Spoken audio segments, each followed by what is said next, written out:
Boa noite a todos, sejam bem-vindos ao Graciosa. Hoje temos o prazer de receber o economista e articulista dos jornais O Globo e o jornal Gazeta do Povo, Rodrigo Constantino. Esse evento é parte do projeto Pensando o Brasil, criado e organizado pela Diretoria Cultural, através da diretora Liana Leão, com o propósito de manter um espaço de reflexão sobre o nosso país e o mundo contemporâneo. Contamos com a participação da Unibrasil e também da B'nai B'rith, Instituição Humanitária Judaica. Com vocês, a Wanda Camargo, professora da Unibrasil, vai fazer a apresentação. Obrigado. Boa noite a todos e a todas. Agradecemos as palavras proferidas pelo presidente do Graciosa Country Club, senhor Glaucio Fernando Bley Filho, e, em nome do Graciosa, realizador desse evento, agradecemos a presença da parceira Esther Provler, da B'nai B'rith. Informamos que, no decorrer da palestra, distribuiremos formulários para perguntas. Então, ao longo de toda a palestra, as nossas assistentes estarão distribuindo formuláriozinhos para pergunta. Ao final, nosso convidado responderá a 5 delas, selecionadas pelos organizadores do evento. O Graciosa Country Club criou e mantém o programa cultural Pensando o Brasil com o propósito de promover eventos que favoreçam a reflexão sobre o nosso país e o mundo contemporâneo, trazendo para o convívio do público graciosano intelectuais que representam vertentes importantes do que se pensa hoje no Brasil e sobre o Brasil. Isso se torna mais importante no momento em que atravessamos uma séria crise institucional, política e econômica. Mais do que nunca, é preciso ouvir e discutir opiniões e ideias. Nós vamos superar este momento, vamos nos reconstruir, e o pensamento e a participação de todos são essenciais. Hoje, em parceria com o Unibrasil Centro Universitário e a Instituição Humanitária Judaica B'nai B'rith, recebemos um representante polêmico que já movimenta opiniões extremadas contra e a favor, o que dá a medida da sua importância. Nosso convidado é Rodrigo Constantino, economista com MBA em Finanças e que trabalhou por vários anos no mercado financeiro. É autor de vários livros, entre eles o best-seller Esquerda Caviar, a coletânea Contra a Maré Vermelha e Privatize Já. Foi colunista da Veja e é colunista de importantes meios de comunicação brasileiras, como jornais O Globo, que, na verdade, está deixando hoje, e Gazeta do Povo. Ele escreve nas Gazeta do Povo às quintas-feiras. Conquistou o Prêmio Libertas no 23º Fórum da Liberdade. Rodrigo Constantino preside o Conselho Deliberativo do Instituto Liberal, que propõe promover a pesquisa, a produção e a divulgação de ideias, teorias e conceitos sobre as vantagens de uma sociedade baseada no Estado de Direito, na democracia representativa, na economia de mercado e na descentralização do poder.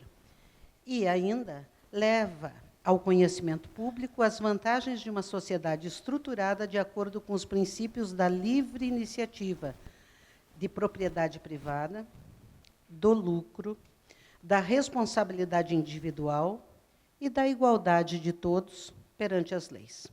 Ele entende a liberdade como ausência de coerção de indivíduos sobre indivíduos e requisito necessário à condição humana.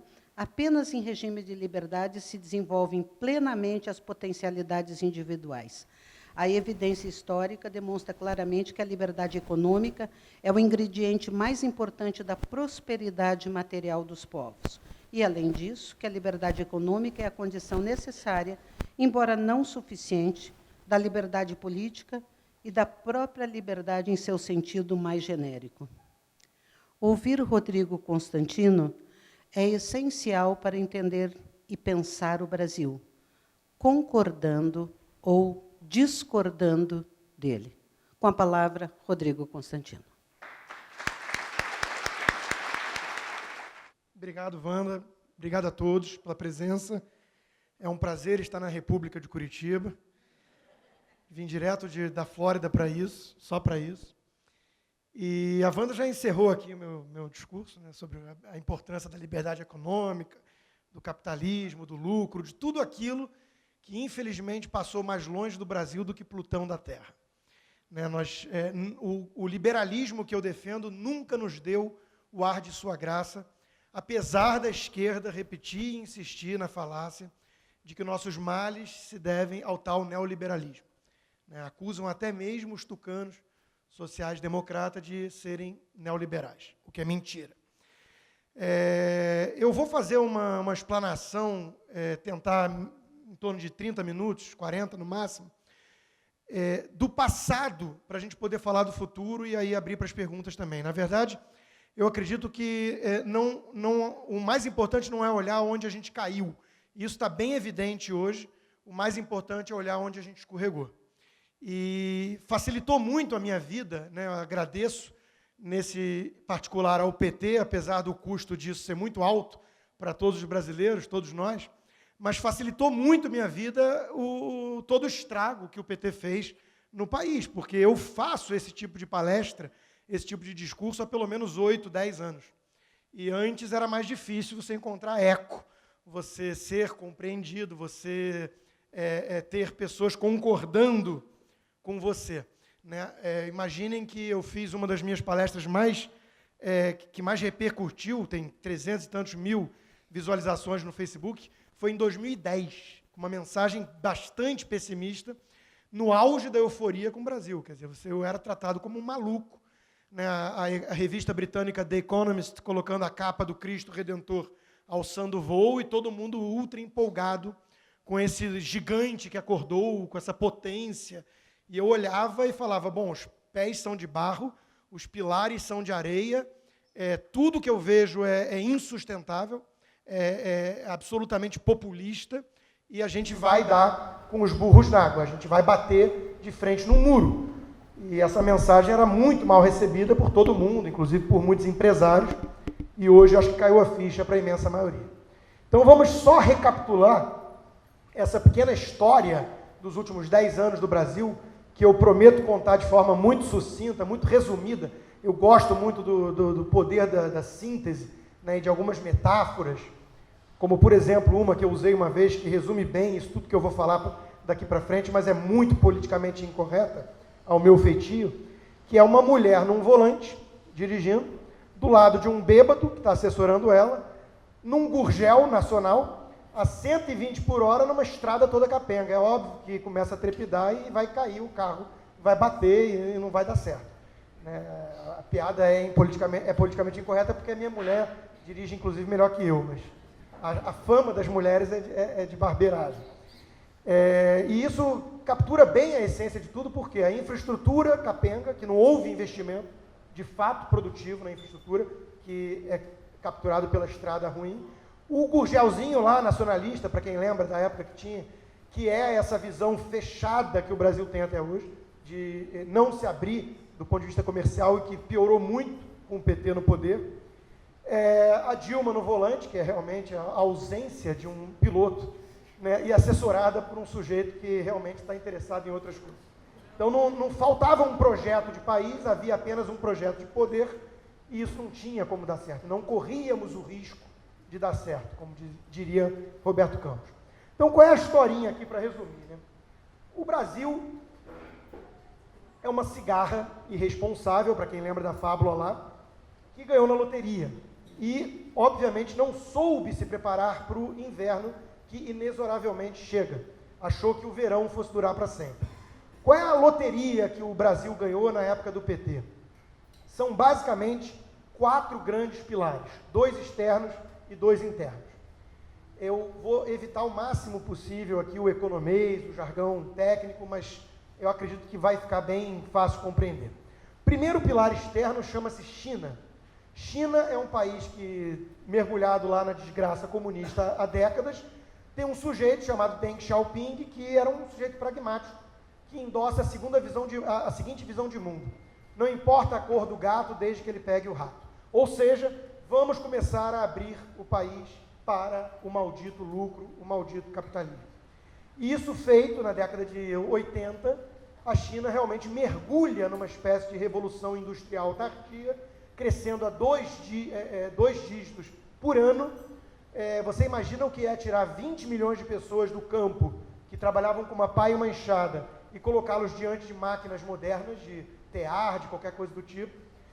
O choque de produtividade na China foi brutal, e a China, crescendo desse jeito, tem dois efeitos importantíssimos para o Brasil e para países como o Brasil. O primeiro é a demanda voraz por recursos naturais, que por obra do destino nós temos em abundância. O segundo é o fato da China exportar manufaturados muito mais baratos, por conta dessa mão de obra abundante e barata, e isso não bater, então, nos índices de inflação dos países desenvolvidos. Por que esse segundo ponto é tão importante? Porque aí vem o segundo pilar internacional. Após a crise de tecnologia, no começo de 2000, e a reação dos principais bancos centrais do mundo desenvolvido foi, para impedir uma recessão, inunda os mercados com liquidez. Joga recursos no mercado para não deixar ter recessão. Alguns economistas liberais, que eu sou simpático, alertavam que isso ia gerar uma nova bolha especulativa. Mas como esses alertas quase nunca são ouvidos, foi feito esse tipo de política expansionista, que a gente chama, e produziram, então, a bolha imobiliária, que estourou, por sua vez, em 2007, 2008. Quando essa bolha estoura, para quem tem apenas um martelo, tudo se parece prego. Qual é a grande solução incrível proposta por esses gênios da economia? Mais rodadas de liquidez.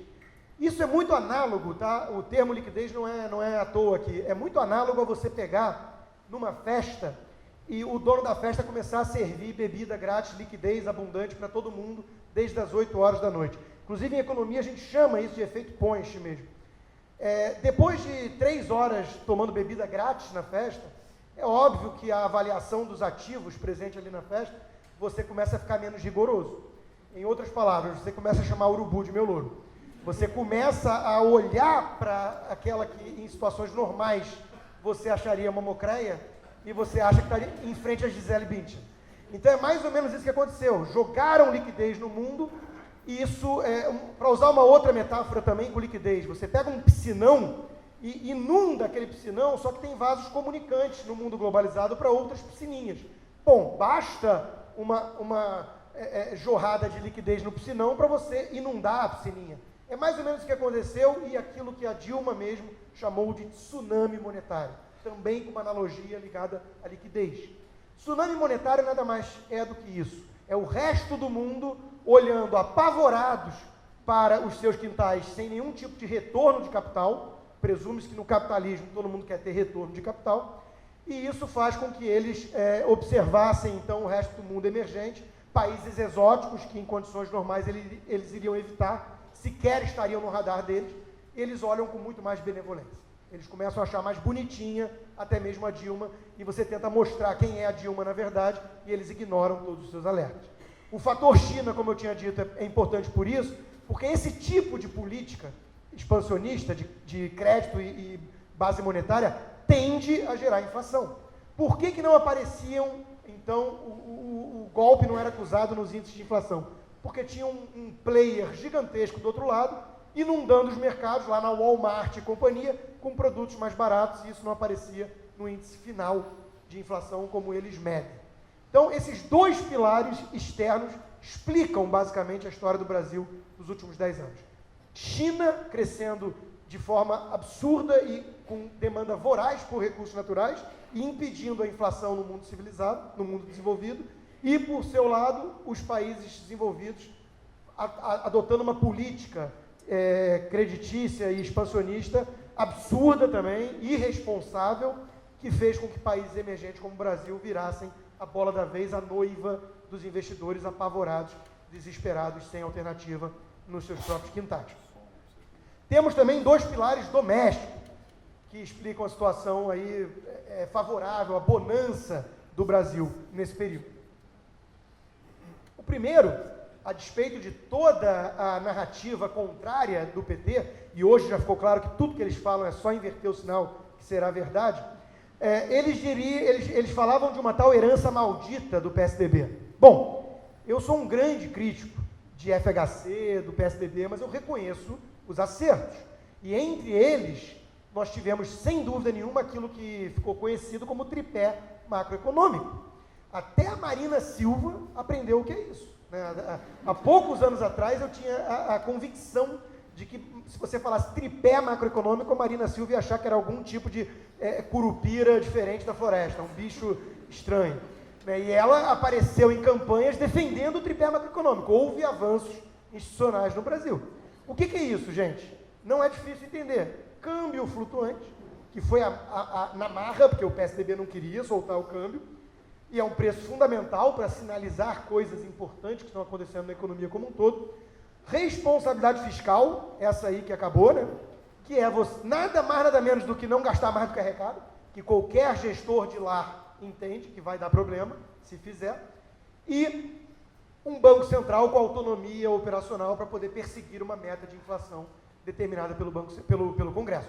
Por que isso é relevante? Porque desde Diocleciano, no Império Antigo Romano, que sempre que foi possível um governo abusar da maquininha que ele tem de produzir riqueza do nada, que não é riqueza, é papel, moeda, sempre que foi possível abusar disso, governantes abusaram. Sempre. O Diocleciano começou com decretos substituindo o ouro por metais menos preciosos até chegar em latão. E um belo dia sua moeda vale 90% a menos. Né? O mundo moderno desenvolveu mecanismos mais interessantes e mais perigosos também, porque disfarçados. Então, esse tripé macroeconômico foi a herança bendita da era FHC, que permitiu, então, com que o próprio Lula chegasse no poder num momento em que havia ali um vento favorável doméstico, um pilar mais sólido da economia. E o segundo pilar doméstico importante, vocês devem ter ouvido muito falar também nisso na imprensa, é o tal bônus demográfico. O que é o bônus demográfico? Nada mais é do que uma população eminentemente jovem, com muitos entrando no mercado de trabalho nessa janela de, por acaso, 10 anos, que culminou com o período lulopetista. O sujeito nasceu com a bunda para a lua mesmo. E esse bônus demográfico que está se exaurindo, ele permitiu que todos os abusos que vamos falar já já do PT não aparecessem também imediatamente na inflação e tudo mais, porque havia uma entrada no mercado de trabalho enorme todo ano de pessoas, de jovens, que permitiam também que a conta da Previdência não explodisse no Brasil. E vai explodir, podem acreditar, vai explodir e não vai demorar muito. Só um parênteses, eu canso de dizer isso, eu tinha que ser patrocinado pelo produtor do Prozac, alguma coisa assim, laboratório farmacêutico, porque eu falo essas coisas e depois alguém passaria vendendo antidepressivo e eu ia ficar rico. Ainda não executei isso, mas daria certo. Eu juro que não é pessimismo crônico, é realismo. Tá? E hoje eu acho que está ficando mais claro isso. O Brasil precisa mudar urgentemente os rumos, senão vamos implodir há alguns anos à frente. Então, esses 4 pilares, 2 domésticos e 2 externos, são a explicação do fenômeno Lula na política. Todo mundo começou a falar que esse cara era um gênio, carismático e tudo mais. Ele sempre teve 20 a 30% de eleitorado, que são as pessoas que se alimentam de feno e de 4 no Brasil. Então, ele sempre teve esses alienados dispostos a encará-lo como uma espécie de Deus, de Messias, numa seita fanática. Ele não é um gênio, ele perdeu 3 eleições seguidas, esse cara. Ele emplacou outros postes ele emplacou alguns postes, como aquela que nos governa hoje, e perdeu tantas outras eleições. O fenômeno Lula, e eu cheguei a escrever isso no Globo uma vez, é muito análogo na política ao fenômeno Ike Batista na economia. Ele também foi tratado como o Midas, como o sujeito gênio que tinha o toque de ouro em todos os empreendimentos que ele fazia. Balela. Isso também ficou evidente depois, que era tudo um engodo, tudo uma farsa. E isso foi dito por alguns poucos antes, também tratados como malucos. O fato é que o Lula não é um gênio carismático nem nada. Ele pegou o Brasil numa janela de oportunidade, num vento favorável de fora, aí sim, nunca antes visto na história desse país. Nunca antes visto. E o que eles fizeram com isso? rasgaram o bilhete da loteria. Usaram esse momento único do Brasil, que uma ou duas gerações não se vê igual, para um projeto apenas de poder. Vamos a algumas coisas da infindável lista de malfeitos do PT, para começar com a minha área de especialidade, que é a economia. Eles criaram um negócio chamado Nova Matriz Macroeconômica, vocês também já devem ter ouvido falar. O que é isso? Isso é a escola da Unicamp, que Roberto Campos dizia, ou acabamos com a Unicamp na área de economia, ou a Unicamp acaba com o Brasil, e a profecia foi concretizada, que é você ignorar aquele tripé macroeconômico, que é você achar que governo é a grande locomotiva do progresso de uma nação, que você pode gastar por conta, que você pode estimular crédito via bancos públicos, que você pode se endividar como se não houvesse amanhã. É um keynesiano mal elaborado. É um keynesianismo pior, que faria Keynes se revirar no túmulo. O Alexandre Schwartzman chamava de keynesianismo de quermesse. É mais ou menos isso. A gente consegue pegar no Brasil o que já é ruim lá fora e avacalhar ainda mais. A nova matriz macroeconômica desrespeita todas as lógicas e leis econômicas existentes. É isso que eles fizeram. O Banco Central deixou de ser autônomo, que nunca foi independente, como nos países desenvolvidos. Ele era autônomo, ele deixou de ser autônomo para se tornar totalmente subserviente ao Planalto. Temos um presidente do Banco Central, Alexandre Tombini, que segue ordens claras do próprio Planalto. Isso não pode dar certo.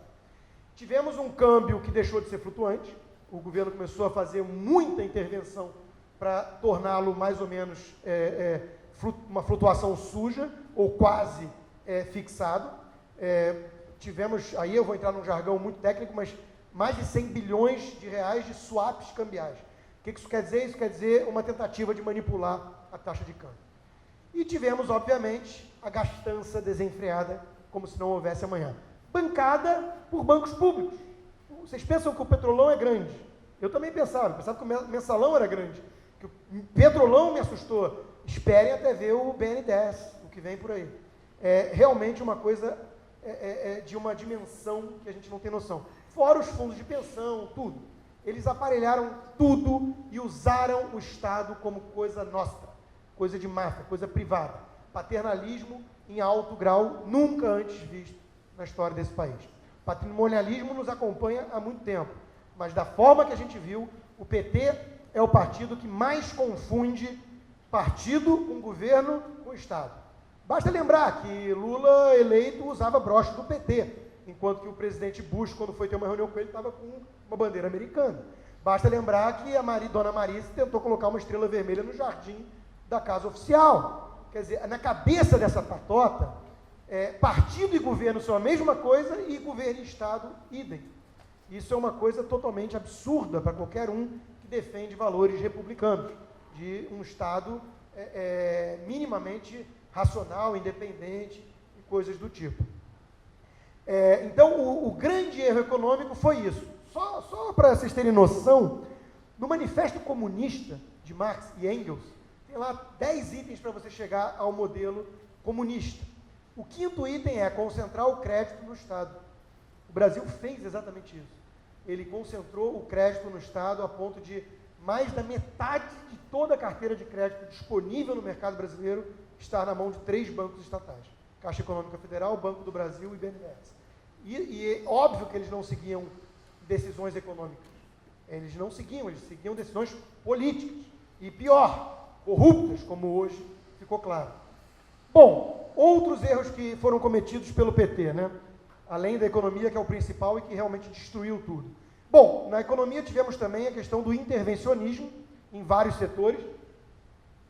Quem não lembra da presidente Dilma Rousseff na televisão falar que estava enfrentando os banqueiros reduzindo taxa de juros na marra, como se taxa de juros altas fossem um problema de voluntarismo político. Isso é quem não entende nada de economia. O buraco é muito mais embaixo. Foi alertado por vários economistas, lá estava eu de novo, falando que isso ia dar errado, o barato sai caro. Reduziu na marra a taxa de juros, tivemos depois que subi-la e ainda não chegou ao necessário, pelo incrível que pareça, tanto que estamos com uma inflação acima de 10% ao ano. A meta era 4,5%, que já era alta para padrões internacionais, e tinha uma margem de erro para crises temporárias de 2 para cima e para baixo. 2 para baixo é piada que ninguém nunca vai levar para baixo. Mas o governo passou a encarar 6,5 como uma nova meta e estourou. Foi para 7, 8, 9, 10, e o Banco Central atrás da curva, como a gente diz, né? Leniente, passivo, negligente. A questão da intervenção na economia em vários setores, por exemplo, como a Petrobras, né? Manipulação de preço, medidas políticas também, eleitoreiras, a energia, quem lembra também, a Dilma indo novamente em cadeia nacional de televisão e rádio anunciar que estava reduzindo na marra as tarifas de energia, o barato sai caro novamente, o setor ficou todo desestruturado, quebrado, e tivemos depois aumentos enormes nas tarifas. Enfim, com a mentalidade estatizante que o PT tem no seu DNA, ele foi lá e conseguiu ir destruindo setor por setor da economia. E no macro, ele fez a lambança que ele fez com a tal nova matriz macroeconômica. Então, essa é a fotografia de um desastre econômico. Quem diz que nosso problema econômico foi parido lá fora, não está brincando, não entendeu nada. O nosso problema é totalmente made in Brasil. O Brasil deve ter o segundo pior PIB esse ano, e já vem tendo há algum tempo. Do mundo. Enquanto o pessoal celebrava nosso crescimento, o Brasil estava crescendo muito aquém dos emergentes. A Ásia crescia 5%, 6%, o Brasil comemorava medíocres 3% nesse cenário benigno que eu acabei de descrever. E isso era, para quem enxerga apenas a árvore em vez da floresta, era uma baita propaganda eleitoral. Né? Como estamos crescendo. Mentira! Estava crescendo muito menos do que seus pais. Inclusive na própria América Latina. Peru, Colômbia, países do eixo do Pacífico, que não flertaram com esse bolivarianismo, com esse chavismo, estavam decolando e crescendo muito mais que a gente, pegando o mesmo vento. Na questão de política externa, então, nem se fala. Né? O que o PT fez aqui? Eu descrevi num artigo da Veja, de forma muito sucinta isso. Existem duas alternativas na sua política externa, na sua política internacional, basicamente. Uma é você ser cabeça de sardinha, que é aquele cara meio arrogante que quer liderar uma patotinha, um grupo menor, insignificante, por questões de vaidade, de influência, sei lá. A outra, que é a mais racional, é você ser rabo de baleia, que é você seguir a crista da onda da globalização, como fizeram muitos asiáticos e tudo mais. O PT inovou, ele resolveu ser rabo de sardinha. A gente ficou sendo liderado por Bolívia, por Equador. A Bolívia tomou o ativo da Petrobras e o governo brasileiro sorriu, não fez nada. A nossa política externa era uma vergonha. E sem falar que estava lá o BNDES dando dinheiro para toda essa turma, para metrô em Caracas, para obra em Santo Domingo, em Angola e tudo mais, e hoje a gente entende muito bem o que estava por trás disso. Mas é uma coisa absurda, né, o que estava acontecendo, e diante de uma população passiva, cúmplice muitas vezes, cúmplice. Então, a questão externa também foi uma total desgraça. E por quê? Né? Não só a roubalheira, como a gente viu agora, que era o principal motivo, como o fator ideológico. E eu sempre defendi em muitos artigos meus isso. Não vamos negligenciar o caráter ideológico dessa turma. Eu estou estudando eles há muitos anos já. Meu primeiro livro, meu segundo livro, na verdade, meu primeiro livro escrito com começo, meio e fim, que o primeiro foi uma coletânea de artigos, foi de 2005, chamado Estrela Cadente. Contradições atrapalhadas do PT. E foi escrito antes do Mensalão. E o primeiro capítulo é Bandeira Ética, uma farsa. Uma bandeira totalmente esgarçada pelas traças do poder. Os caras já tinham mostrado o que eles eram lá em Porto Alegre. Já tinham mostrado o que eles eram nos sindicatos. São pessoas de baixo nível, não só intelectual, como tudo que veio à tona com essas gravações aí do Sérgio Moro, nosso herói, que realmente mostra o nível deles. São bandidos da pior espécie, do pior tipo. E essa turma tem um caráter ideológico forte. Não vamos ignorar isso, gente. Não vamos ignorar isso. Eles fundaram, em 1990, o Foro de São Paulo ao lado de Fidel Castro. Abre aspas na ata, para resgatar na América Latina aquilo que se perdeu no leste europeu, o comunismo. Eles são parceiros, e sempre foram, das Farc, grupo narco-guerrilheiro terrorista que sequestra e mata na Colômbia. O governador de Rio Grande do Sul, o Olívio Dutra, estendeu uma bandeira cubana no Palácio do Piratini, quando foi eleito. Esse é o nível da turma. Agora, tudo isso era informação pública. O que me choca muito é a passividade do brasileiro em ignorar todos os sinais. Estava lá, tudo estava lá. Então, o estrago na área externa foi fruto da visão ideológica que eles têm de mundo. O tal eixo sul, né, para atacar o imperialismo yankee, isso tudo está lá. Eles se juntaram com quem? Com ditaduras africanas, com o Irã, que quer varrer Israel do mapa. Esse é o nível dos parceiros do PT na política externa. Então, está lá, para quem quiser ver, não é teoria conspiratória, não é coisa de Olavo de Carvalho, está lá.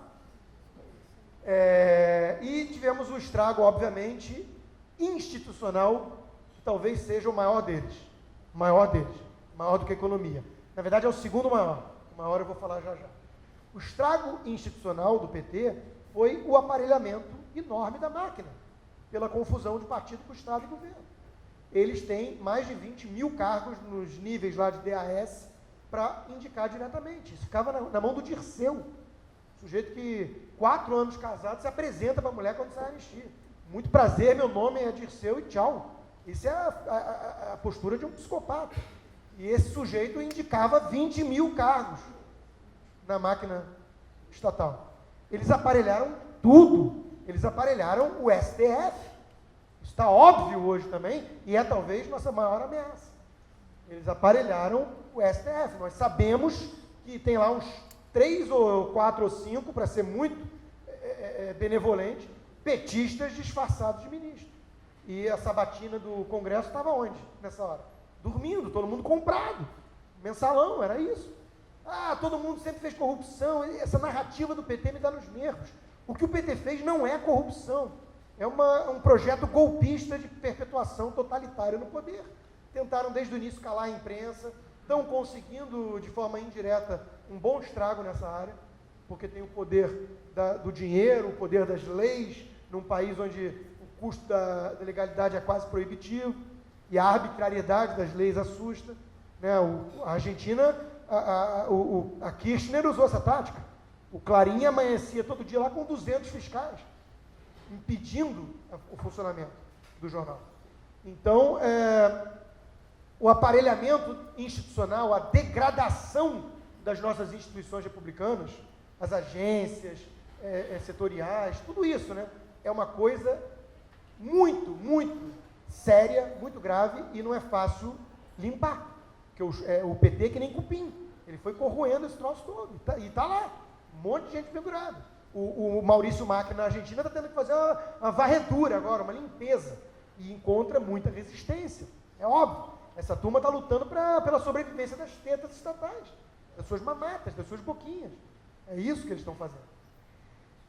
E o pior estrago, e aí sim eu chego nisso, né, mais do que economia, mais do que o aparelhamento institucional, é uma questão mais intangível, mais difícil de mensurar, mais subjetiva, mas que eu reputo a mais grave, e talvez o fator preponderante que me levou a querer sair do Brasil, pelo menos temporariamente. O estrago cultural, de valores. A degradação de valores no nosso país, tendo essa patota que tem no poder há tanto tempo, de forma tão cínica, fazendo esse discurso todo de um peso, 2 medidas, um duplo padrão moral, um cinismo que realmente é uma coisa assim de enojar qualquer ser humano decente. Isso ter passado durante tanto tempo de forma impune, e ainda está impune, pode ter um senador preso aqui, um outro tesoureiro preso lá, mas está impune. O Lula está nesse momento em um hotel em Brasília comprando votos, à luz do dia. A Dilma sequer é investigada, os delatores já confessaram, dei dinheiro ilegal para a campanha. Essa situação de surrealismo, de absurdo, que Gabriel Garcia Marques não seria capaz de criar, né, que eu não tenho coragem de tentar explicar para um americano, porque ele vai rir da minha cara, vai falar que eu sou maluco. Essa situação é a mais grave de todas. É a situação que faz eu olhar para minha filha adolescente e me perguntar, eu quero que ela cresça num país desse? Eu quero que ela cresça num país de valores tão invertidos, onde o empresário é o canalha e os bandidos posam de salvadores dos pobres e oprimidos, onde um sujeito que fazia palestra fictícia para os maiores empreiteiros desse país, defendido pelos maiores banqueiros desse país, ainda tem a pecha, a cara de pau, de falar que defendia os mais pobres e que a reação é de coxinha da elite, insatisfeito que pobre agora anda de avião, e isso passar de alguma forma pelos nossos jornais, pela imprensa, muito covarde desse país, que não tem coragem de peitar essa quadrilha, porque é uma quadrilha disfarçada de partido, e não tem coragem de peitá-los numa entrevista, de cobrar a coerência, de esfregar em suas caras toda essa hipocrisia desses artistas todos também, apaniguados e cúmplices da máfia, isso me embrulha o estômago e isso me faz querer manter uma certa distância no dia a dia pela minha sanidade. Aonde que está a oposição? Boa pergunta. Se dependermos dos tucanos, é triste, muito triste, porque eles são frouxos. Eles têm rabo preso, muitos, e são frouxos. Eu não acho que são iguais. Falta ao PSDB o DNA autoritário, totalitário, comunista que o PT tem. Falta o mesmo grau de cinismo, tudo isso. Até para mentir, eles são piores. Agora, é uma oposição acovardada, sem a menor sombra de dúvidas. E isso me preocupa. A gente vê, e quanto tempo eu já falei? Falo muito e nem percebo. Eu não quero vender aqui só desgraça. Eu vejo ventos de mudança favoráveis no Brasil. Eu vejo. Vamos começar então. Bom, então essa é a história do passado. Chegamos no presente, vamos falar do futuro, para a gente abrir para as perguntas. Vamos lá, o quadro é esse. Não podia ser pior. É um quadro periclitante e assombroso. Falta oposição, está tudo aparelhado, a imprensa é mais ou menos, e nós temos a questão cultural, e nós temos tudo isso, né? Pois bem, temos que reagir. Onde é que vem os ventos de mudança que eu vejo a favor? Onde é que eu quero enxergar, então, o copo meio cheio? Começamos pela parte ruim. Quem repete por aí que as instituições estão funcionando, eu discordo. Não temos instituições funcionando, temos um sujeito heróico, corajoso, com uma equipe idealista, que está aqui da República de Curitiba tentando salvar o Brasil. É isso que nós temos hoje. E que gente até do STF tenta impedir o tempo todo e calar. Então, me falar que a República, que as instituições republicanas estão funcionando, isso é balela. Recomendo a quem não viu o José Neumann na Roda Viva dando um pito, passando um pito no Marco Aurélio Mello. Que só no Brasil o ministro do STF vai para programa de televisão fazer entrevista. Como diz o Marcelo Madureira lá no Rio, só falta ir para o esquenta da Regina Casé. O que talvez fosse mais adequado. Então, não temos instituições funcionando de forma sólida. Não temos nem a imprensa, nem o STF, muito menos o STF. Temos um juiz federal de primeira instância corajoso com sua equipe heróica. É isso que nós temos hoje. É uma linha tênue para a Venezuela. É uma linha tênue. Onde é que eu vejo, então, o copo meio cheio e os ventos de mudança? Primeiro, eu estou impressionado, de verdade, com a garotada, com a juventude. O jovem tem uma tendência a ser mais idealista, romântico, tem aquela famosa frase, se você não foi socialista com os 18 anos, você não teve coração, se você é socialista com 40, você não tem cérebro, né? O jovem tem uma tendência a querer ser contra o sistema, e talvez por isso mesmo, né, temos a esquerda no poder há 13 anos. É curiosíssimo ver os artistas que são os rebeldes a favor. É uma categoria nova que eles criaram, rebelde a favor, né? Então, a juventude, olhando isso tudo e decepcionada, e tendo acesso pelas redes sociais, pela primeira vez, um pensamento alternativo, eles estão acordando. Nós temos visto cada vez mais jovem em ambientes universitários e escolas mesmo, desafiando professores que outrora usavam sua cartilha marxista de forma hegemônica e todo mundo tinha que aceitar calado.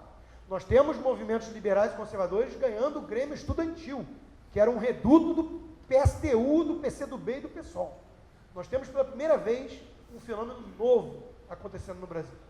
As redes sociais são importantes para isso. Temos a criação do Partido Novo, que eu ajudei, que tem uma mensagem diferente.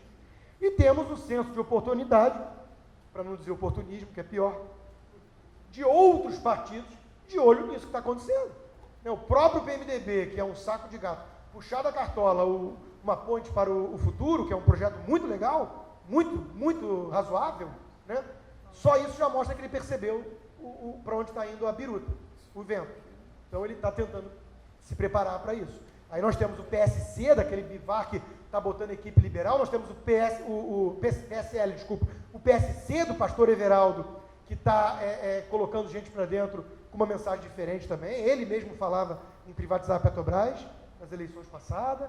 Então, nós temos alguma coisa nova no ar. E isso me dá algum grau de otimismo a médio e longo prazo. Mas a luta vai ser muito árdua, muito árdua. Porque não só nós temos uma barreira que não é intransponível, mas não é fácil derrubar, e tem que ser derrubada já, que é o PT no poder, como nós temos os obstáculos todos culturais. No Brasil, toda novela tem um empresário que é canalha, e as minorias são os máximos. Quer dizer, nós sabemos que tem um problema muito maior do que o PT no Brasil. Muito maior. O PT é um grande sintoma desse mal. O problema é maior, é mais abrangente. É a mentalidade do brasileiro que desconfia da iniciativa privada, que olha todo empresário como explorador, que olha o Estado como uma locomotiva do progresso e da justiça social. É aquele famoso dilema. O povo brasileiro desconfia de político, eles estão lá na rabeira da hierarquia de confiança, de credibilidade, mas eles idolatram o Estado, como se o Estado não fosse criado por políticos. É uma coisa paradoxal. Então nós temos essas barreiras culturais, ideológicas, que são muito difíceis de serem transpostas, mas dá para fazer. Temos outros casos na história que mostram isso. A Inglaterra já flertou com o socialismo, e estava afundada numa crise de sindicatos mafiosos mandando e desmandando e tudo mais, até chegar a Margaret Thatcher no poder. Nós tivemos o próprio Reagan resgatando também a potência americana das mãos de um Jimmy Carter que só é paralelo ao Obama em termos de mediocridade na gestão, na minha opinião. Então, é realmente uma coisa que a gente vive ciclos. Né? Não acredito em fatalismo. Eu não acredito em determinismo histórico, que nem marxistas. Eu acredito em livre-arbítrio de povos. Nova Zelândia, apesar de ser muito pequenininha, estava mergulhada numa crise danada. 2 líderes de partidos opostos, um deles de esquerda, resolveram mudar aquele troço. E implementaram várias reformas impopulares que salvaram a Nova Zelândia. De transparência, de independência do Banco Central, de redução de dívida pública, e a nova abertura comercial, e a Nova Zelândia hoje é um ícone no mundo desenvolvido. Dá para dar a volta por cima. O Brasil tem muita qualidade. O Brasil tem muito capital humano. Eu não endosso esse discurso de que esquece, o Brasil nunca vai dar certo, o problema é o povo. Isso não é verdade. Primeiro que o povo é povo em qualquer lugar do mundo. Não achem que o povo americano é muito melhor. As elites fazem a diferença. E a gente vive numa época que é difícil falar isso, porque isso é elitismo. Já é uma narrativa dos oprimidos, que para mim é o grande câncer do mundo moderno. A revolução das vítimas, dos oprimidos. Quem não chora não mama. Essa é a máxima do mundo hoje. Todo mundo é minoria. Né? A minoria verdadeira hoje acaba sendo o homem branco, ocidental, heterossexual, cristão ou judeu. Porque todo o resto tem direito a algum privilégio porque foi vítima na história. Para com isso. Né? Vai somar as minorias. Começa com mulher é minoria, não sei onde. Aí vai somando mulher, homossexual, negro, índio, quilombola, transexual, dá 78%, 80% da população. Minoria. A conta não fecha. Então tem que parar com esse discurso de vitimização, que pega muito no Brasil, né, o vitimismo, e passar a falar de responsabilidade individual, meritocracia, assumir as rédeas do nosso destino. Para com isso. O Brasil não está fadado ao fracasso para sempre. Agora, tem que agir. E nós temos que fazer isso das elites. O que me preocupa é quando eu vejo elite intelectual, financeira e artística endossando um projeto golpista como o PT. Isso me preocupa. Quando eu vejo professores falando de socialismo, comunismo, marxismo em pleno século XXI. Esse pessoal hibernou nos últimos 30 anos. Não viram a queda do Muro de Berlim, do Império Soviético, não viram nada disso. Estava onde? É uma mensagem atrasada, uma coisa de louco. Esses professores fazendo isso nas faculdades. Um discurso de exploração do capital. Meu Deus do céu. Luciana Genro, né, na eleição. É uma coisa medonha. O grande capital financeiro. Meu Deus. É uma coisa de louco. Então, são muitas as barreiras. Mas eu não vou desanimar. Nem mesmo com o Globo me cortando. Eu vou insistir porque eu acredito no potencial do Brasil. Eu acho que nós temos... Eu rodo o Brasil. Eu vejo isso. Não só na garotada, como no público mais experiente também. Muitas pessoas indignadas, revoltadas com o que essa turma nefasta está fazendo com o nosso país. E usurpando o futuro dos nossos filhos e netos, que é o pior. Então, nós não podemos permitir. Não podemos permitir. Agora, a luta iminente é uma só. É uma só, tirar o PT do poder. Depois a gente discute o resto e as diferenças. Não aceitem essa narrativa de que mas o que vem é pior. O PMDB, esquece isso. Alguém acha que Temer é pior que Dilma? Fala sério, claro que não. Claro que não é pior que a Dilma. O que é pior que a Dilma? O que é pior que a Dilma? Não existe, não existe. Então para com isso, nada é pior que o PT, e não é o PT saiu do discurso de nunca antes na história desse país, para o sempre antes na história desse país, por conveniência. Agora, a grande arma de defesa do PT é dizer que todo mundo é igual a ele. Não, não é. Não é. Todo mundo tem corrupto nos partidos? Tem. Primeiro, não são tratados como heróis, como no caso do PT. Segundo, não há o DNA autoritário totalitário. Terceiro, não são parceiros das Farc e do ditador Fidel Castro. E por aí vai. Não tentaram comprar. Uma coisa é o quiprocó, é o toma lá da cá, típico do presidencialismo de coalizão que a gente tem no Brasil. Isso é uma coisa. É triste? Mas não vamos ser ingênuos. Isso sempre teve mesmo. Não é o que o PT está fazendo. Não acreditem nesse discurso. O que o PT está fazendo é abrir um balcão de feira aqui, assim, e falar, você compra por tanto. Isso não é programático, isso não é um toma lá da cá do tipo, eu voto contigo nisso, você vota comigo naquilo, que são contemporizações e concessões normais de uma democracia até.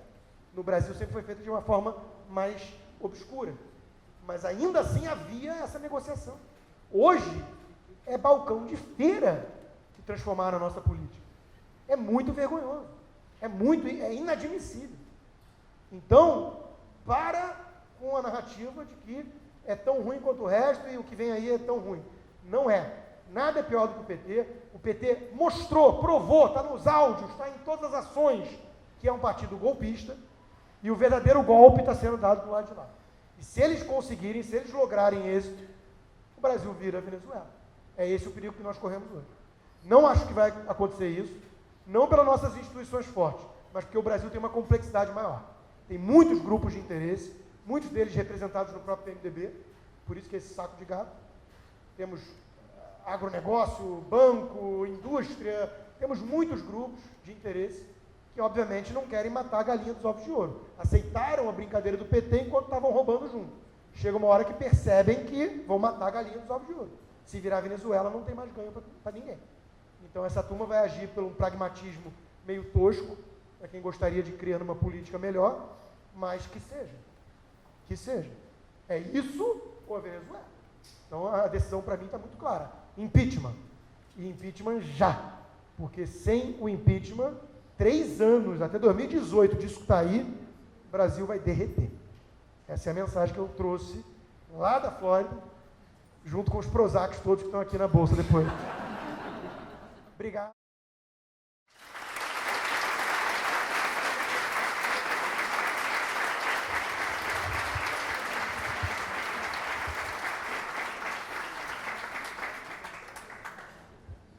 Agradecemos a palestra do nosso convidado de hoje, tá? E vamos abrir, então, o espaço para as perguntas, tá? Vamos fazer primeiro uma pergunta bastante simples, do César Terra. Onde o PSDB errou ao fazer oposição ao governo Lula? Em tudo. É mais fácil falar onde acertou, né? Que não vou achar muito também. Não, olha só, o PSDB é a constituição deles, né? Só num país como o Brasil, e isso já mostra o quão nós estamos atrasados na discussão política, eu brinco que nós estamos em analogia física, nós estamos discutindo se a Terra é quadrada ou redonda, em vez de discutir as nuances do arredondamento, né? Em política é isso, nós discutimos comunismo, socialismo, como se fossem alternativas ao mundo moderno. E o PSDB é um partido de centro-esquerda, social-democrata. Em qualquer lugar do mundo ele seria percebido assim. Ele é o democrata dos Estados Unidos, a Hillary Clinton, o Obama. É esquerda nos Estados Unidos, esquerda. E no Brasil é direita, neoliberal, não sei o quê. Então, começa isso. O PSDB, que é um partido de esquerda, detesta a pecha que o PT cola nele de direita. Então, faz de tudo para provar que não é. O Fernando Henrique, quando entregou a faixa presidencial para o Lula, dá para ver a cara de satisfação, de regozijo dele. Ele é um sociólogo que foi marxista, aprendeu uma coisa ou outra, e ele ficou feliz com a narrativa do operário, homem do povo, que chegou ao poder. Ele ficou feliz com isso, eu tenho certeza que ele ficou feliz com isso. Então, eu acho que é uma questão muito mais ideológica. Eles são parecidos em alguns aspectos. Só que o PSDB aprendeu, tem mais bom senso, não quer destruir a economia, aceita a economia de mercado parcialmente. O PT não. Então, eu acho que eles tiveram uma dificuldade de fazer oposição por esse aspecto ideológico, de simpatia, no fundo, com muitos petistas. Segundo, rabo preso. E terceiro, famosa, vai ficar chato falar isso, famosa figura da mulher de malandro, né, que gosta de apanhar. Quanto mais o PT batia no PSDB, mais ele tentava provar que era legalzinho. O Fernando Henrique estava até ontem falando em conversar com o Lula, se ele tivesse me convidado. Quer dizer, não entendeu ainda quem é o Lula? Não entendeu? Meu Deus, é cego.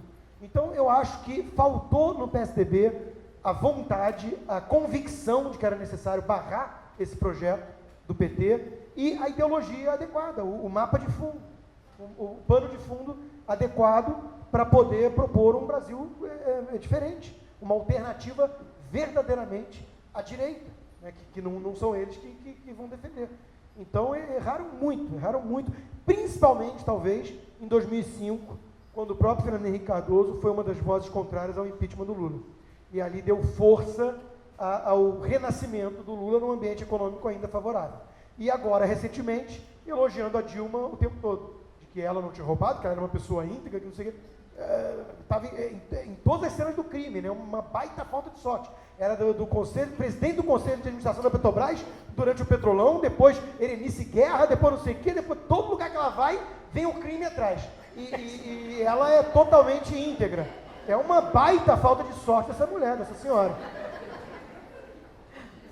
Edemis Bozesca pergunta, considerando a natureza humana, não seria viável implantar um sistema performance bond no Brasil para eliminar a corrupção? Esse sistema é utilizado nos Estados Unidos.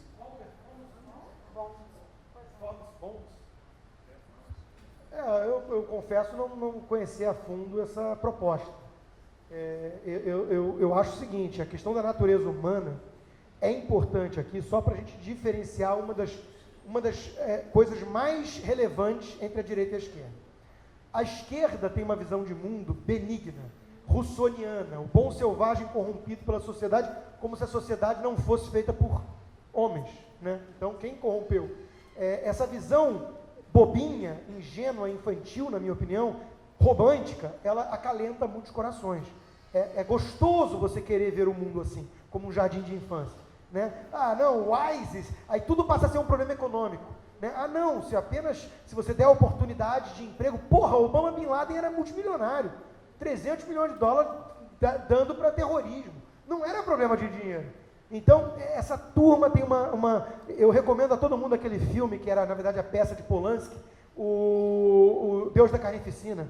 que a personagem de Jude Foster é exatamente isso, a esquerda caviar romântica, que quer ver os africanos como bonzinhos, e o papel fantástico do ator alemão, que eu esqueci o nome agora, detona ela, né? Outro livro que eu recomendaria é o do William Goldwyn, O Senhor das Moscas, que virou filme já também, que são as crianças que ficam numa ilha sozinhas. Ah, tão boazinhas, balela. Então, a visão da natureza humana eu acho importante, só estou pegando o gancho por isso, porque ela tem tudo a ver, dependendo da premissa que você assume, de qual mecanismo de Estado, de organização social você vai defender. Os românticos acham que o problema nunca é o instrumento de poder. Eles ignoram a máxima de que o poder corrompe e o poder absoluto corrompe absolutamente, como falava Lord Acton. Eles acham que se apenas botassem as pessoas certas no poder, por isso que eles vão de galho em galho podre. Cada modelo que eles defenderam, cada revolução comunista que eles defenderam, eles se decepcionaram com as pessoas. O problema foi Stalin, o problema foi Pol Pot, o problema foi Fidel Castro, o problema foi Mao Tse Tung, o problema foi Lula agora. Meu Deus, o problema nunca é com a ideologia, com os meios que eles defendem, de concentração de poder no Estado e tudo mais, de atacar a propriedade privada, o lucro, de abraçar um coletivismo típico de insetos gregários que nós, felizmente, não somos. Então, a visão cética da natureza humana, que desconfia do homem, que olha para ele sempre como alguém que tem uma besta à espreita, pronta para florescer, ela vai fazer você ser muito mais cético, reduzir o Estado, o escopo do Estado, descentralizar o poder, adotar o federalismo, quer dizer, o poder mais perto possível dos indivíduos, poder local, tudo isso é importante, né? A questão dos performance bonds eu realmente não conheço a fundo, mas as receitas que os liberais e conservadores propõem vão sempre nessa linha, descentralizar o poder, instituir a responsabilidade individual com a meritocracia, por entender que o ser humano é o que é, e não adotar uma visão romântica dele. O Ricardo Bordim, acredito que boa parte dos brasileiros não percebeu o caminho rumo à bancarrota que estamos percorrendo graças ao PT, né? E ele pergunta o seguinte: se você acredita que, havendo uma nova eleição, nós iríamos ter a possibilidade de ter novamente um governo de esquerda? Boa pergunta. Que é uma coisa que está se apresentando cada vez com mais vigor na imprensa mainstream. Por que será, né? Porque atende aos interesses de uma pessoa, basicamente, a Marina Silva. Então, já tem um monte de jornalista e formador de opinião levantando essa bola. Aí, de repente, chamar eleições gerais novamente, porque eles acreditam que aí ganharia a Marina, cujo partido, a Rede, virou um refúgio de petista, arrependido, entre aspas. Está cheio de petista lá dentro. Então, como diz um meme que circulou do Movimento Brasil Livre, nós não fizemos estudo e não fomos às ruas para vocês votarem em Marina Silva, né? Pelo amor de Deus. Então, para mudar, né? Não é para adotar a mesma coisa, só que com tom clorofila, né? Ou então a nova cor do socialismo, que é o melancia, verde por fora, mas vermelho por dentro, né? Então, eu acho que chamar eleições agora é curioso, porque eles falam muito em golpe. E vejam bem, eles ficaram em silêncio quando, numa proposta inusitada, o ministro do STF propôs o impeachment do vice-presidente. Aí não é golpe. Agora, o da Dilma é golpe, sendo que eles pediram 40 vezes impeachment em processos abertos, tentativa. 40, um a cada 3 meses que eles vêm fazendo, os petistas. Quando alguém faz contra eles, é golpe, né? Então, a única coisa que é golpe, na minha opinião, o impeachment é previsto pela Constituição. A pedalada fiscal é uma coisa criminosa que foi feita. Não acreditem também na narrativa de que todos fizeram. É que nem você falar, tá bom, todos já pecaram na vida. Tá bom, mas o outro ali é estuprador de criancinha, né? É mais ou menos isso. O Fernando Henrique fez uma pedaladinha lá de 1 bilhão, que era realmente uma coisa para poder fechar as contas ali, né? Sem ferir a lei de responsabilidade fiscal na íntegra. O que a Dilma fez foi 70 e poucos bilhões de escracho total, para usar os bancos públicos para emprestar dinheiro de forma ilegal para a sua reeleição. É algo totalmente diferente. É um animal de outra natureza o que ela fez. De outra natureza. Então, a pedalada fiscal configura crime. É uma piada quem anda repetindo por aí que não há prova de crime para impeachment de Dilma. É uma piada. Vejam as 4 horas, 5 horas, sei lá, que o relator do PTB ficou ontem lendo a sua denúncia. Né? É uma coisa muito embasada, muito bem sustentada e documentada. Então, houve crime e o impeachment é constitucional. O que não está previsto na lei, chamar a eleição agora do nada. É o que eles estão propondo. Isso é golpe. Isso não está previsto. Então, vamos seguir a lei, vamos seguir as instituições e o caminho é o impeachment. A Rafaela Piligalo, ela considera que estamos na reta final do impeachment. Qual seria o papel do cidadão brasileiro, além de cobrar dos eleitores que estão contra ou estão indecisos? Quer dizer, o que seria o papel nosso nesse momento? Está dado já, que é pressionar os próprios indecisos. E quem é indeciso no momento desse é porque está esperando o bid maior. Né? Ninguém pode ser indeciso numa hora dessa. Então tem que pressionar falando o seguinte: o custo político e tudo mais que você vai ter na tua vida por essa decisão é maior do que a migalha que você vai receber no acordo com o Lula. Então é mais ou menos isso, tem que pressionar. Eu acho também que tem que ocupar as ruas. O que a esquerda sempre soube fazer melhor. Até porque a profissão de muitos deles é essa. Né? A profissão revolucionário eterno. Né? A presidente da Uni tem 27 ou 29 anos. Né? Eu com 21 tinha meu MBA. Quer dizer, a profissão dela é ser estudante. Né? Ela vai estudar até os 40. Nada contra estudar, mas ela nunca trabalhou. Quer dizer, o trabalho dessa turma é isso. É se pendurar nas ONGs e na Uni, no MST e no MTST do Boulos, que recebe mesada de Estado, né? E tudo mais, né? CUT, essa patota. Então eles sempre souberam ocupar a rua, fazer barulho. Claro, eles são movidos a chuleco, a mortadela. Nós somos movidos à causa, a patriotismo, a preocupação com o nosso futuro, com nossos filhos. E nós temos que trabalhar para pagar nossas contas, 40% de imposto e a corrupção toda que alimenta os mortadelas. Então é duro ser coxinha no Brasil, é muito duro. Né? O caminho do mortadela é muito mais fácil. Só que é duro dormir depois, não pode ter consciência. Né? Se tiver consciência, pesa demais. Então eu acho que tem que ir para a rua. Eu queria ver realmente as pessoas ocupando o Brasil. Ocupar Brasília. Ficar lá mesmo e pressionar e não sair mais. Só que eu sei que é difícil fazer na prática isso, porque as pessoas precisam voltar para casa, trabalhar, ter família. Né? Nós não somos eles, felizmente. Mas a única coisa que eu vejo hoje é pressão. E perturbar também os amigos.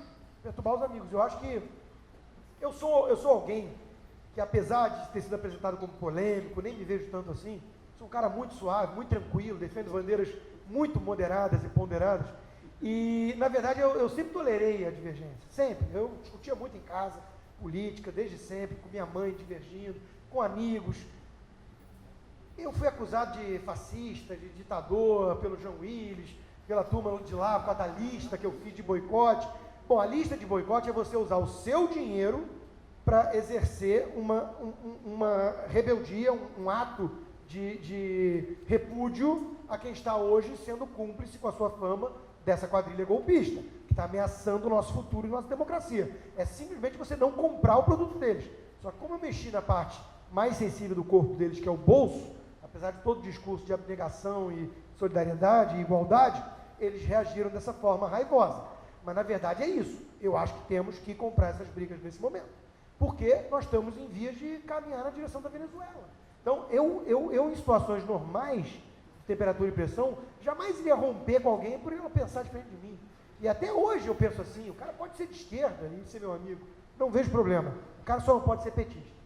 Petista eu não aceito. Eu não aceito petista na minha vida, porque eu não aceitaria nazista, nacional socialista. Eu não aceitaria comunista. São pessoas que não aceitam as regras do jogo, não aceitam os mesmos princípios, não toleram a tolerância e não vivem de acordo com os princípios que eles chamam de pequenos burgueses.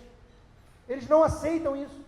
Eles me acham otário por eu achar que mentir é errado, por eu achar que honestidade é um valor. Eles me acham otário e eles querem me destruir com isso. Então eu não posso tolerar petista. Petista não é mais uma questão de opinião divergente. É isso que muita gente não entendeu ainda. É questão de apologia ao crime. Não dá mais para defender isso. Não dá. Então, eu acho que agora é exercer essa pressão, com quem puder, comprar essas brigas. A gente aceitou muito tempo calado as pancadas e o cinismo deles e o monopólio da virtude, que é a principal arma deles. Se você não pensa como eles, você é contra os pobres, os negros, as minorias, não sei o quê. Para o inferno com esse discurso. Não aceitamos mais isso e vamos externar essa desaprovação. Então, tornar a vida deles mais difícil, no cinismo, no jogo que eles fazem. É isso mesmo, de alguma forma ou outra, fazer eles se sentirem desprezados pelas pessoas decentes que estão lutando por um país melhor. O Jean, ele faz uma pergunta, onde ele, na verdade, ele quer saber de você, Rodrigo, se você acredita que nós temos futuro.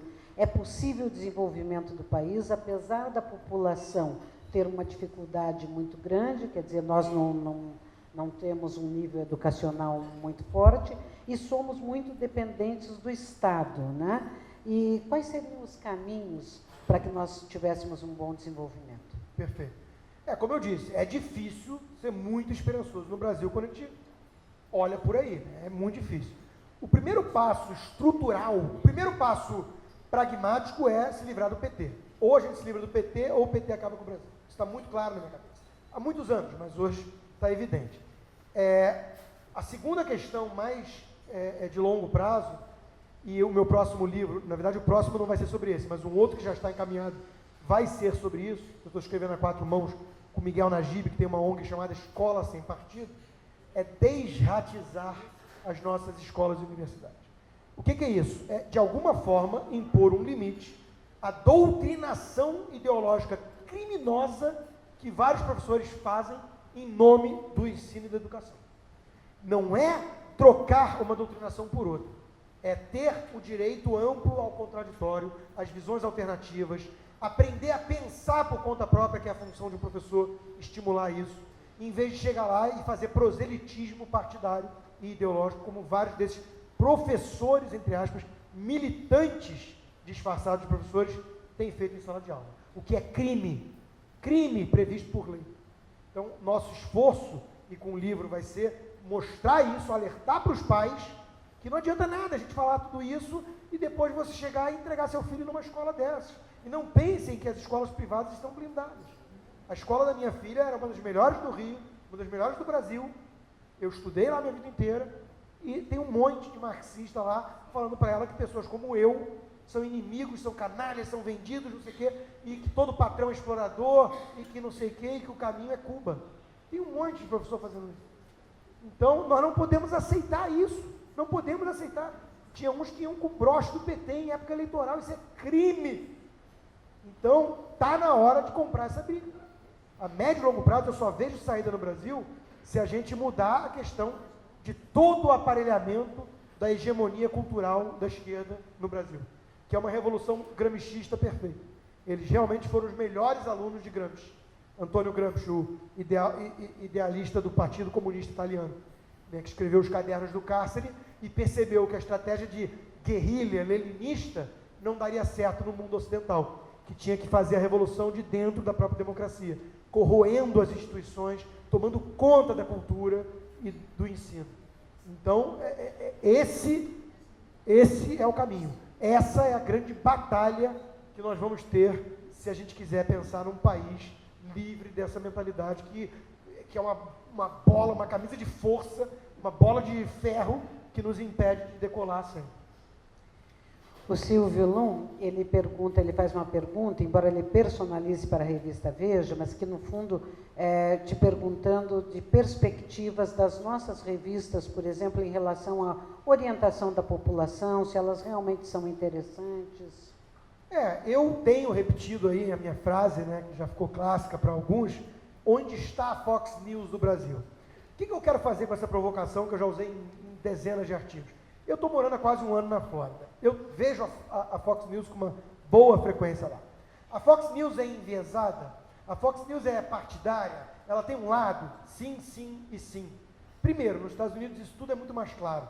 Alguém acha que a CNN é neutra? Piada. Alguém acha que a MSNBC da Microsoft é neutra? Aquilo lá é PSOL. É PSOL na veia, né? Então, a NBC também. A diferença é que lá é tudo mais claro e não há o simulacro de independência e isenção que aqui a Rede Globo, agora eu posso falar com um pouco mais de tranquilidade, e companhia tem. Né? Então, só que a diferença é a seguinte: a Fox News é de direita, é conservadora, defende os republicanos? Sim, sim. Eu acho que são muito melhores em termos jornalísticos. Eu acho que eles têm muito mais coragem de oferecer o contraditório do que lá. Aliás, estatisticamente falando isso, tem muito mais liberal, que nos Estados Unidos é esquerda, na Fox News do que conservador nas outras emissoras. Muito mais. Então a Fox News, que é acusada de ultradireita, partidária, como se a CNN fosse neutra, tem muito mais esquerdista do que a CNN direitista. Olha que coisa. E ela está lá fazendo o trabalho dela. Só que tem um detalhe: os Estados Unidos está preparado para essa mensagem, metade da população gosta do que a Fox fala. Então a Fox News tem mais audiência do que todas as outras 3 maiores somadas. E aí eu olho para o Brasil, e as pesquisas apontam isso, pesquisa da Folha, várias coisas, e própria observação do povo brasileiro. O povo brasileiro não é progressista. O povo, a elite global, digamos assim, as novelas da Globo, o jornalismo brasileiro, isso não é feito para pessoas que entendem o povo brasileiro. Isso é feito para a elite mesmo consumir. A gente chama de GNT People, a esquerda caviar. Aqueles programas são feitos para aquela elite. Para aquela elite. Acham que as maiores causas da humanidade, em nome da liberdade, é ser vegano, abortar e consumir drogas. Essa é a pauta do jornalismo brasileiro. Do João Willis e do Gregório do Vivier. Essa é a pauta deles. O cara não entendeu nada do sujeito que mora numa favela, do lado de um traficante, que sua filha vai para um baile funk com 8 anos de idade e está tudo degradado, pega 3 horas por dia de trânsito. A preocupação do povo brasileiro é violência, transporte, saúde, emprego. Essa é a pauta do povo brasileiro. É uma pauta conservadora. Valores familiares. Essa é a pauta. Aí está lá, por isso que o Bolsonaro é ovacionado onde vai. Por isso que os evangélicos têm a bancada deles lá. Porque o povo brasileiro está em outra. E aí fica lá o Gregório do Vivier falando do que eles entendem por liberdade. Então, infelizmente, a nossa imprensa, revistas, jornais, escrevem para esse público. Por isso a provocação. Cadê a Fox News? Cadê quem é que vai falar para essa turma? Quem é que vai pegar aí, está quicando a bola? Quem é que vai chutar para gol? Quem é que vai pegar essa pauta e transformar isso em agenda política e cultural? Está precisando disso no Brasil. Nem que seja para contraponto. Né? Eu não sou Bolsonaro, Feliciano, não tem nada a ver comigo, quem me conhece sabe. Agora, a questão do Churchill dizer que para combater Hitler, ele diria até umas palavras elogiosas ao diabo. Né? A aliança do Ocidente foi com Stalin. Claro, tinha que derrotar Hitler, não é? Por culpa de Stalin, porque tinha um pacto Ribbentrop-Molotov. Eram parceiros os social-nacionalistas da Alemanha com os comunistas da União Soviética. Eram sócios, mas brigaram, e aí você vai lá e se aproxima do outro para derrotar o que está ameaçando no curto prazo. Depois você vai se ver lá com o outro, e foi, né, a Guerra Fria. Então é mais ou menos isso. No momento, essa turma toda aí da bancada do BBB, Boi, Bala e Bíblia, são meus aliados, não tenho a menor dúvida disso. Estão lá enfrentando a pauta toda da esquerda progressista, que quer botar na escola, ensino, educação sexual, leia-se, para meninas de 8 anos de idade, vai explicar como é legal fazer tudo aquilo que os apetites aflorando dizem, e como é legal se você hoje gostar de meninos, amanhã de meninas, e depois de amanhã de meninos e meninas, e tudo junto, e uau, que barato que é esse mundo. E isso para meninas de 8 anos, educação moral é familiar, isso é um direito da família, ninguém tem o direito de tirar esse direito da família. Então é uma coisa obscena o que eles estão fazendo, obscena. Não precisa ser reacionário para entender isso. Eu sou um libertário agnóstico. Libertário eu não sou mais, eu sou um liberal agnóstico. Mas eu entendo o que estão fazendo com essa pauta de valores. E eu estou reagindo. Então me chamam de conservador, de reacionário, não ligo. Então, no momento, não temos instrumentos, veículos de imprensa que estão dando voz a essa parcela significativa da população.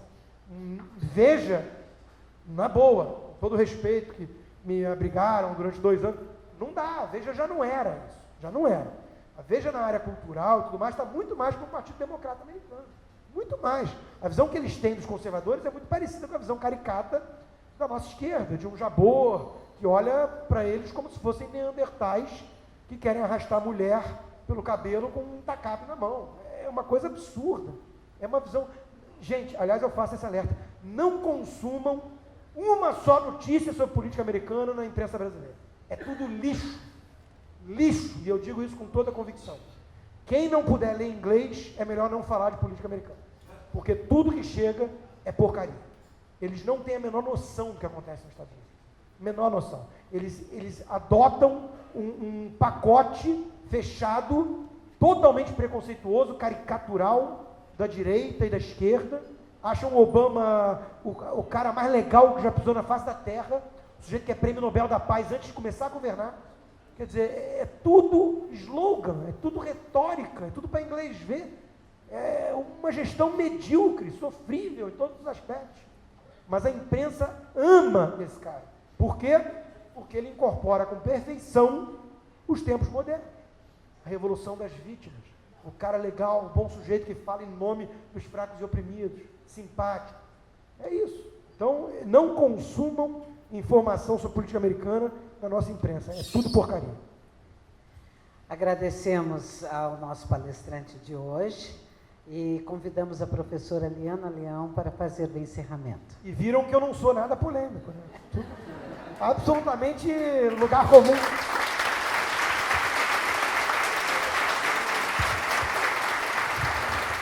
Eu queria agradecer a presença de todos vocês, a B'nai B'rith e a Unibrasil, especialmente a professora Wanda, que se empenhou em trazer o Rodrigo Constantino, o Graciosa, o Glaucio Bley e o Graciosa, a diretoria, que se dispôs a oferecer o salão e recebê-lo, e a você, Rodrigo, que veio lá de Weston e nos presenteou com essa fala corajosa hoje. Muito obrigada. Eu que agradeço. Obrigado.